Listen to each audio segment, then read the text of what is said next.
Welcome! In today's video, I'm going to show you how to switch Roblox accounts quickly and efficiently.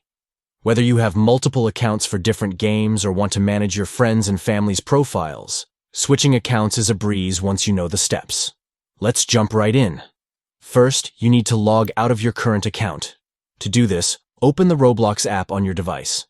Once it's up, look for the three dots located in the bottom right corner of the screen. Tap on those to open the menu.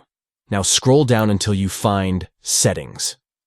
This is where you can manage your account settings. Tap on Settings, and you'll see the option to Log Out. Go ahead and tap that.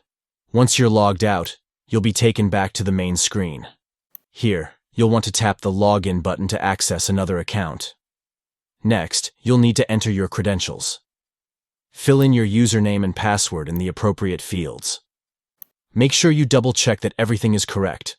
There's nothing more frustrating than a login error. After entering your details, simply tap the Login button. If everything is in order, you'll be logged into your new account in no time. And there you have it. Switching accounts on Roblox is that simple. If you found this video helpful, don't forget to like and subscribe for more tips and tricks about Roblox and other gaming platforms. Happy gaming!